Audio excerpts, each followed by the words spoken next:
Perfect.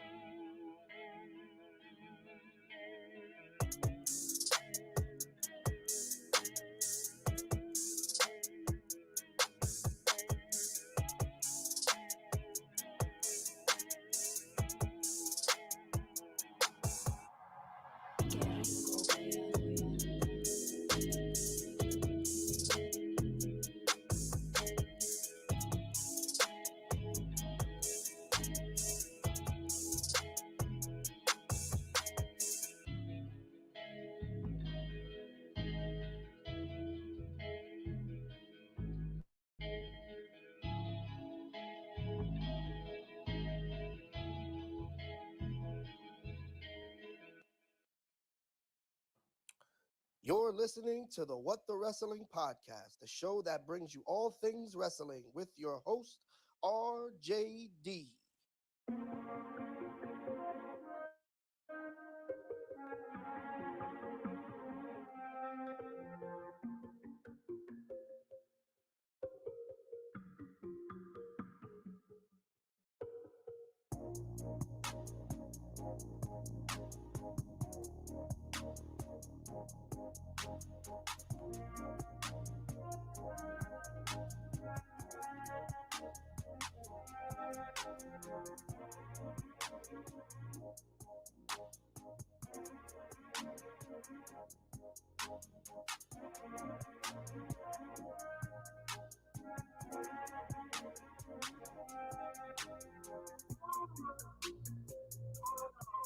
Oh, you already know what time it is. AEW. AEW once again, another one in the books.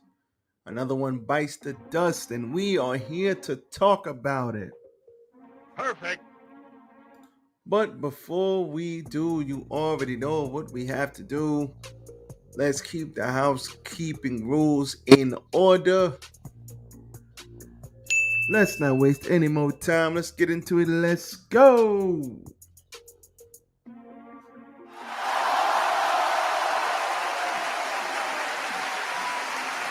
Yes.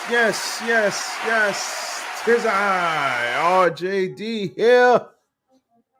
Oh, as the close-up closes. Oh, you seen the camera moving with your boy? Welcome to What the Wrestling, everybody. This is your AEW Dynamite Review. I'm your host, RJD. Welcome, everybody. Hopefully, everybody's having themselves a good old evening. It was a real nasty day here in New York City, but we are here to talk about what we all know and love, and that is AEW Dynamite. So, before we get into any of that, hit the goddamn like button. Like, comment, share, and subscribe to the channel What the Wrestling, Facebook, YouTube, and TikTok. Rolling across the bottom of your screen. I don't know what the hell happened to the music, but we're going to bring that back like it ain't never left. Stupid. I don't know what the hell these electronics have a mind of their own sometime. But yesterday was a pretty good AEW Dynamite. We had some ECW on here. We had the JAS. We had Adam Cole, baby, and MJF. We had the Lucha Bros, Cero Miedo. We had a bunch going on. Yesterday. And all in all, let's talk about the show. And let's talk about the show as a whole. First and foremost, show as a whole was very, very good.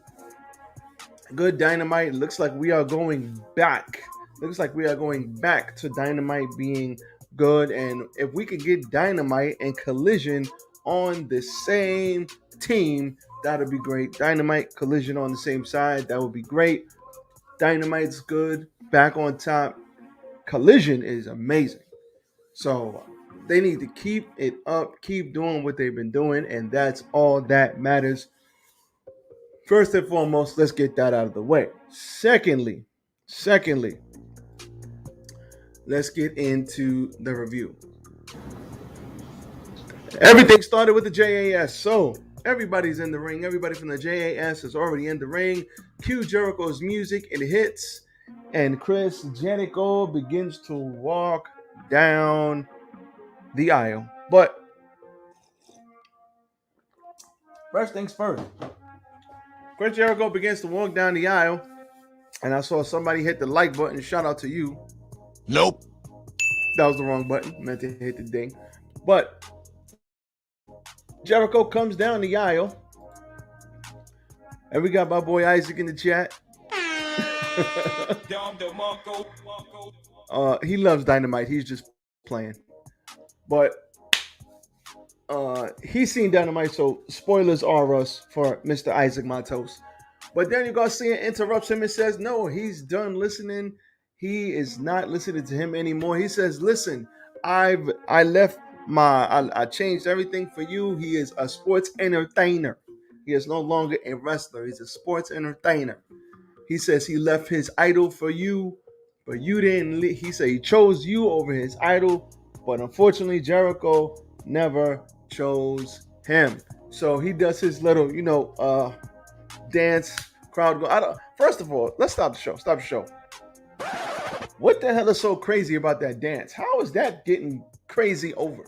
Like every time he does it, it's like, is that some sports entertainment shit? What's going on here? And Isaac is still talking junk. It's for you. Yes, it's for you. It's for you, buddy. But I don't understand what's going on with that. Jake Hager says, listen, we've been all over the world together. We've done everything together, but I love that hat and I can't do it anymore. Then we have,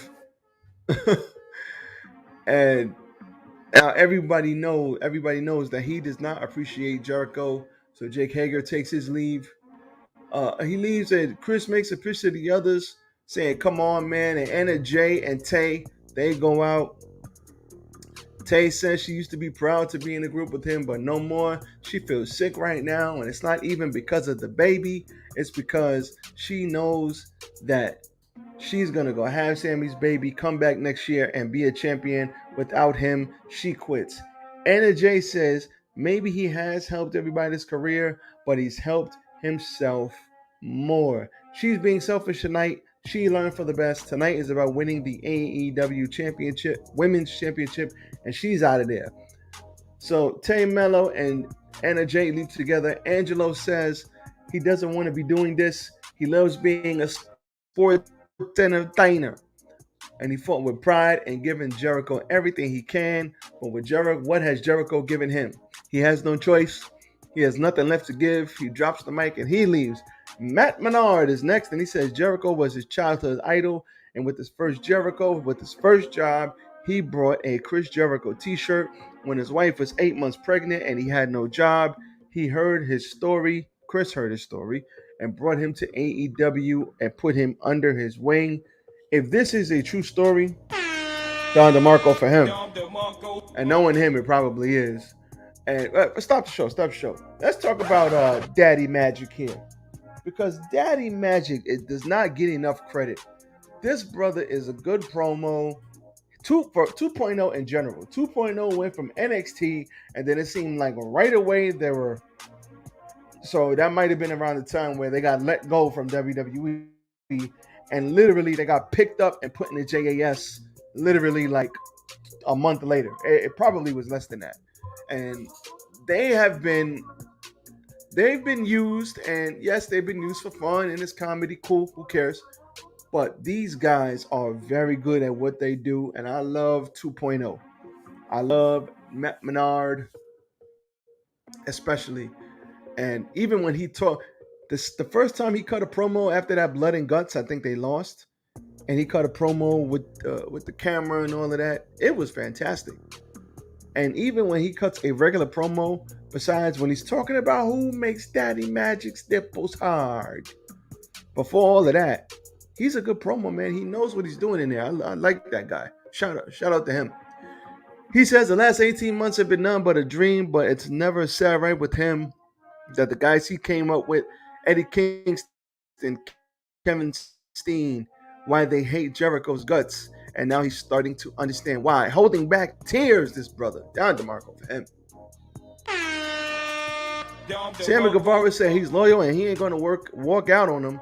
But as Jericho's friend, he's got some shit he needs to handle. And when he handles his stuff and works through it, maybe he'll be here. And then they went to break. He apologizes and said if he's played any role, talking about Don Callis. Don Callis came in after the break, and he says he apologized if he played a role in it. And he says, "Listen, you want an answer about your family, the Don Callis family? We'll talk about it next week." And that is how that segment ended. This was great. Shout out to all these guys, man. The JAS.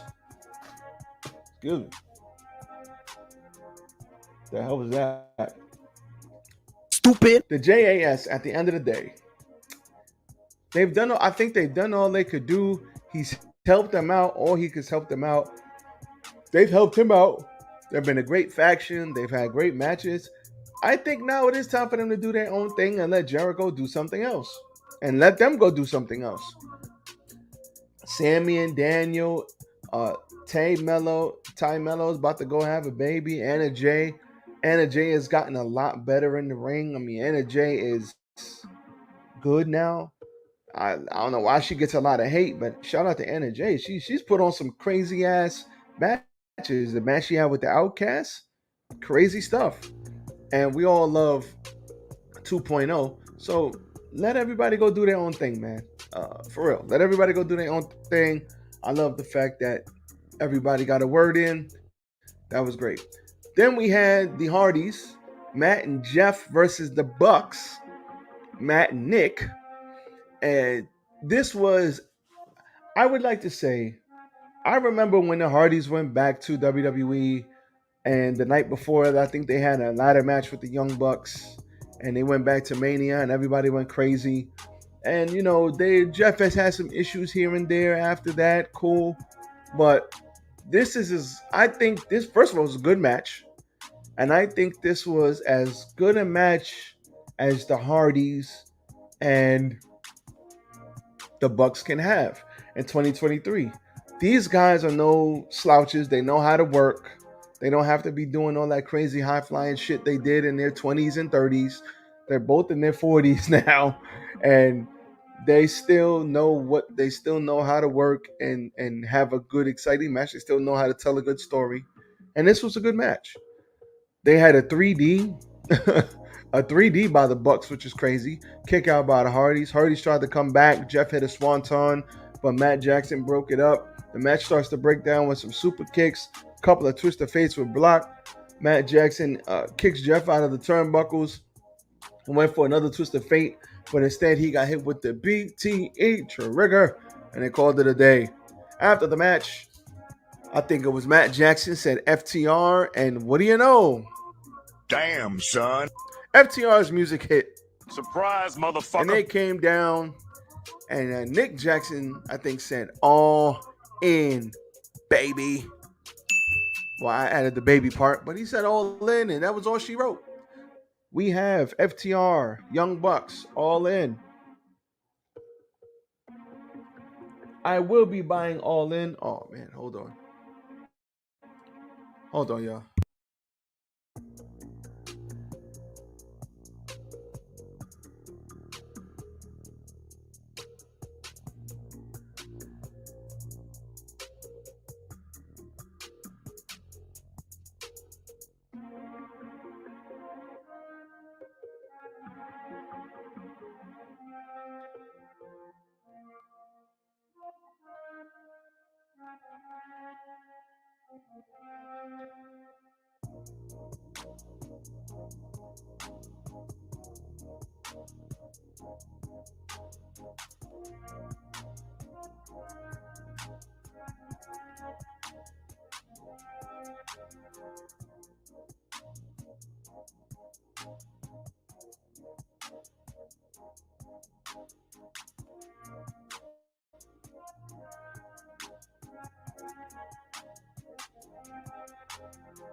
All right, we back. We back. I don't know what the hell's going on there. All right. All right. Sometimes you got to take a phone call. But, like I was saying, FTR, Young Bucks, All In.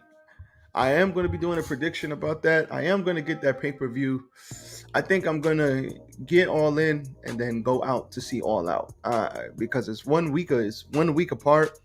Still don't know why they did that, but okay, cool. So apparently, Blackpool Combat, Jesus Christ, I need to drink some water. Blackpool Combat Club, they cut themselves a promo. John Moxley, Claudio Castagnoli, and Wheeler Yuta, and they all talked about literally how Pac is a bastard and he's hurt. So Pac is going to miss Wembley, and that sucks. Yo, didn't Pac just come back? How's he hurt again? I don't understand what's going on here. This brother should not be hurt. But anyway, Pac is back. He got hurt again by Claudio. I think Pac might be the one to take the belt off of him, actually. And they talked about how they do not fear death. Death fears them. And that was the gist of it. They told the Lucha Bros they're going to cause chaos and havoc in their lives. I'm paraphrasing, but that's what they said. And that happened. And there you go. Those guys are underrated promos, especially John Moxley.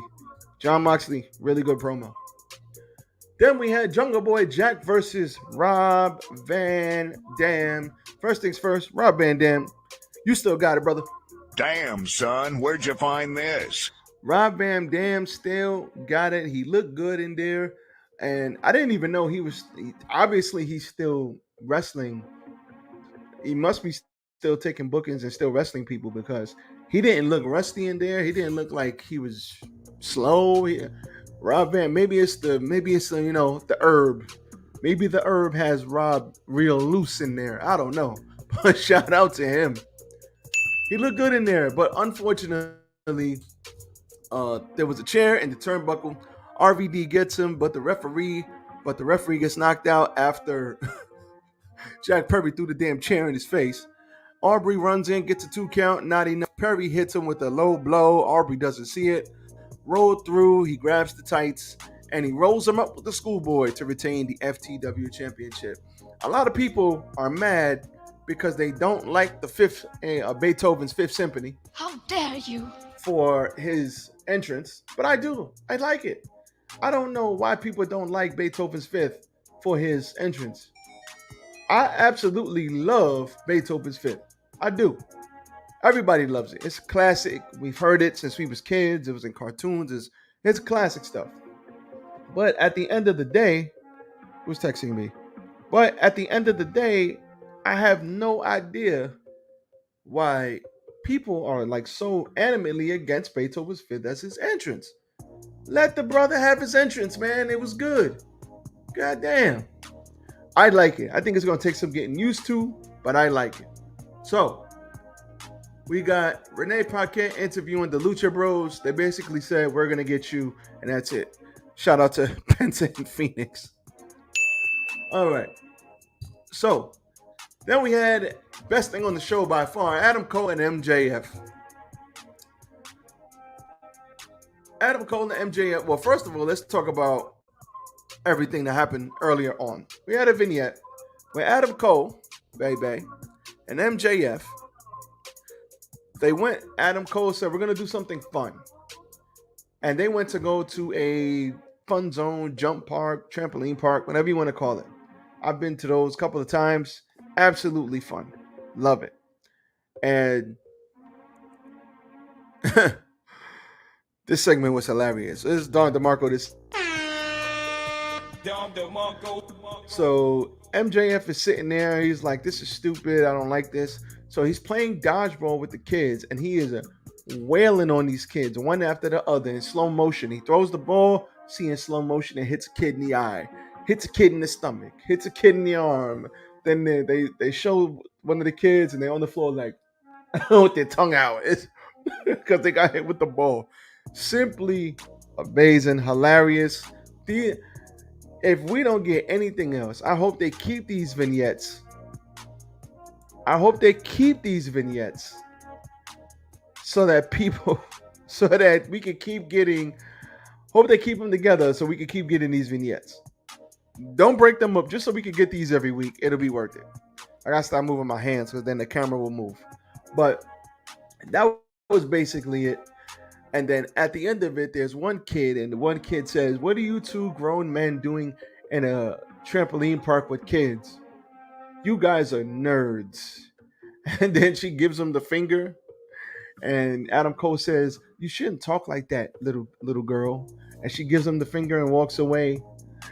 And then Adam Cole says, just one more. Just one more. MJF says, my pleasure. And whacks that kid too. And then it cuts to commercial. This was simply hilarious. I loved it. Later on in the night, then Adam Cole and MJF came out. Well, MJF came out first, introduced Cole.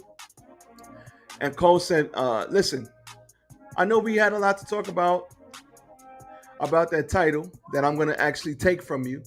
And he said, whoa, I get it now. You want to have a promo battle. He's like, wait, what? No, Max, I don't want to have a promo battle. He says, listen. He says, Adam Cole is so skinny and ghostly white that if this were the 80s, Hogan would have snorted him. And everybody was like, Stop it. Get some help. Oh, man. Everybody was like, oh. Bruh. I'm just like, okay. Adam says they're going to make history at Wembley, and he's going to go all in making history, but he's pretty sure we all love them as a tag team. And if they have some gold, so it's difficult what the hell am I talking about? They haven't had gold as a tag team, and everybody wants them to have gold. So they're gonna go after the Ring of Honor Tag Team Championships. And Adam Cole said he owes his entire life to Ring of Honor, and because of that, that's the one title he's never held in Ring of Honor. And he wants to be known with some of the best, like Red Dragon and the Briscoe brothers. So they set the bar with what wrestling is all about, and it's time they show how good they are. So before that, at 0 hour, he wants to challenge for the Ring of Honor Tag Team Championship, and then they can wrestle again later on in the night. So as always, MJF said, "Bro, you want me to wrestle not once but twice?" He's like, "Listen, bruv." Nope. And then everybody is like, "Do it, do it." The crowd is like, "Do it." So the crowd says, "Do it," and then they said, "Sure." And then he said, "You know what? We're going to win the tag titles. You know why? Because we're better than you, and you know it." Then here comes Roderick Strong, and he says he can't believe this, that he was to win. That he was to win the tag team championships with MJF instead of with him. He's like, he's tired of this. And MJF says, "Listen, bro, I'm getting sick of these ex-girlfriend jealous vibes." This is what he wants him to do. He says, he wants him to do what every weird generic white guy would do in this situation. Go home, run up the stairs, slam the door, jump in the bed, cry into your Hello Kitty pillow, listen to some Taylor Swift, and shake it off, you bland bitch. Damn, son, where'd you find this? He called him a simp as well. I'm just like, what are we doing? And everybody at the crowd starts going, "Bland bitch, bland bitch." Strong said he's not a bland bitch. He asked Cole if he's going to stand there and let MJF talk to him like that before the Kingdom came out. And then the Kingdom, he came out. He was hugging one of the Kingdom guys. Max talks some trash. Adam shoves him and says, "Listen, I understand that Rod is your friend too." And Cole realizes he came off a little too strong. And crowd is saying, "Hug it out." They hug it out. Max forgives him because he was pointing at his chest and touching him in the chest. And they end up, he said, "You know what? I'm going to let it go." And they let it go. Max holds up the AEW title. Cole goes to the back to console Roddy. And that's it. This was great. Grade A stuff. First and foremost, Roderick Strong is going to be the reason why they do not win the tag titles. And I wonder if Roderick Strong, there's got to be a reason they're going to wrestle twice in one night. So I'm thinking Roderick Strong is either A, down with MJF, and he's going to cause the breakup, and then that will cause those two to fight later on in the night. And because they're not going to win the tag team titles. I don't see it. Versus Aussie Open. I don't see it. But Roderick Strong will factor into this finish. Maybe he causes them to lose and then he comes, but then you wouldn't have that same finish twice. So I guess they wouldn't do that. But Roderick Strong is going to factor into this one way or the other. So we'll see what happens there. Blackpool Combat Club versus the Lucha Bros. This was every bit as crazy as you thought it would be. Very, very good match. The end came where we had forks in this match.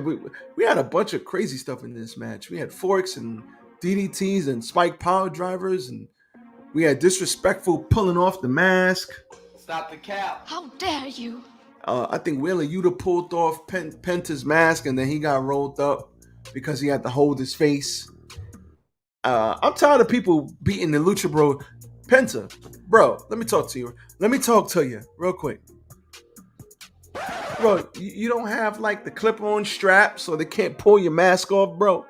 I've seen them lose too many matches like this. I'm tired of this shit, man. Goddamn. They need to stop getting their mask pulled off. It's disrespectful. You don't pull off a Lucha's mask. Anyway, Mogul MC with Oh Nana. They come down, they hit the mic, and they basically have a back and forth with Darby, who ends up coming out. Shane Strickland, everybody is out there. Darby ends up coming out next. And the lights go off, the lights go back on, and Sting is out there. They clean house. Swerve gets the hell up out of there. AR Fox is in the crowd like this because he can't believe what's going on. So there is a lot. Oh my goodness. So this is for my boy Renee. Disrespectful. I will call him on three-way after this, sir. I don't know why he didn't text you. You could have just emailed him or hit him on Facebook. But we'll get to the bottom of that. Don't worry about it. Sting comes out there, like I says, puts the bat to bring Strickland to his feet, points at the Wembley sign. That's all that is, and they go to break. Then we had Erna Jay versus Hukaru Shida. And there was a Falcon Arrow to end this up. Hukaru was like this. There was a katana, the big katana kick. Parker does something, but it doesn't work, and Hukaru Shida wins by pinning Angelo Parker. The women got exactly 8 minutes in this show, and unfortunately, that was the 8 minutes that was left in the show, and he had a commercial break in the middle of the match. I wonder why the women have main evented the last 2 weeks in a row. Gotcha, bitch. This is no secret. How dare you? That's no coincidence that they've done this 2 weeks in a row. Tony Khan, he's heard all the rumblings. Tony Khan has his ears to the pulse of what's going on, and he knows that the women ain't getting no love. He knows that Mephisto has been talking shit about the women in his locker room, so he's putting them front and center so that everybody sees he loves the women's division. Respect my authority. But do we believe him? Nope. No, we do not. So we'll see how this continues to break down, and we will monitor the situation. Really looking forward to All In. We finally got some story going on with All In. We finally got some things that's happening. Finally got some things that's going on, and I cannot wait to see what happens next. So with that being said, that's all the time I got for you guys tonight. As always, AEW Dynamite Review. You got the ticker going from the bottom of your screen, so look out for that. We got more news and more going on tomorrow, Friday. Thank God it's Friday. Weekend coming up soon. Then we got Collision and SmackDown on Saturday or Sunday morning. Look out for that. Hit the like button on your way in, or if you're watching us on a replay on your way out. As for me, I am out. Peace.